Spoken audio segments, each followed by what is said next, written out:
ஏன்னா ஸ்டூடெண்ட்ஸு ஒரு 25 மார்க்குக்கு ஒரு ஸ்லிப் டெஸ்ட்டை உங்கள் பிரின்சிபல் எல்லாரையும் எழுத சொல்லியிருக்காரு. ஒழுங்கா எழுதுனா பரம்படித்து அவர் தான் வெளுப்பாரு. பிட் அடிச்சு என்ன பிடிக்காது, கொஸ்டின் பேப்பர் ஈஸியாக தான் இருக்கும். இவ்வளோ நாள் படித்தது தான் எழுத வரீங்க. பிட் அடிச்சான்னு என்ன பிடிக்காது. ஒரு அரை மணிக்கு ஒரு கொஸ்டின் பேப்பரை தந்து படிக்க சொல்லுவேன், படிச்சுட்டு ஒழுங்கா எழுதுங்களேன். யா டெய்லி டெஸ்டா வச்சு கொல்லியாம்மா. ஏய், அதான் கொஸ்டின் பேப்பருக்கு தருவேன் தானே சொல்லியிருக்கா. அரை மணி நேரத்தில் எல்லாத்தையும் பிட்டில் எழுதிடுவோம்.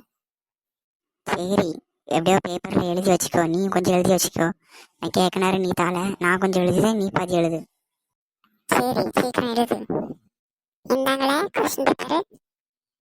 ஏன்னா குமார் நீ கீழே வந்து எழுதல.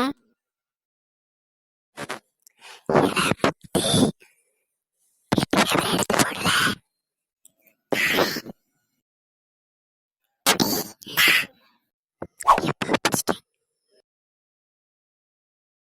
இதை பார்த்து எப்படியாவது எழுதி பிரின்சிபல் இருந்து தப்பிச்சிட வேண்டியதுதான். இந்த பையன் என்ன செய்யும்? இதே பார்த்து பார்த்து எழுதுவான். அடுத்த இதை பிட்டை எடுத்து போடு. போடல, முட்டுக்கண்ணை உருட்டிட்டு இருக்க. போடல சீக்கிரம்.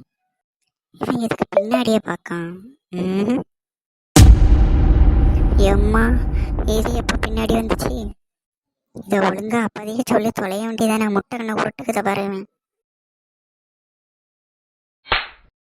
மிஸ்ஸோ மன்னிச்சிருங்க மிஸ்ஸோ, பிரின்சிபல்கிட்ட போட்டு கொடுத்துறாத. அவர்கிட்ட போட்டு கொடுத்தா அவ என்னடா முடிச்சு கிழிப்பாரு. மினி நீ டெஸ்ட்டை எழுத நம்ம வெளியே எஞ்சி போல அவர்கிட்ட பரம்பு அட்டி வாங்கல. ஒரு வழியா பெல் அடிச்சிட்டு.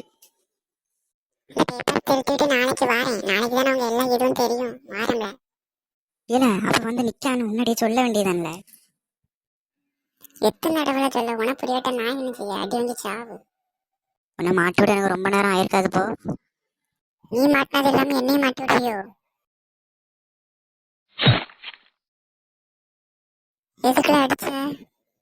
அவ அடிச்சது எனக்கு வலிக்கு, அதான் நான் ஒன்னு அடிக்கேன். இன்னொரு இடி வைங்க.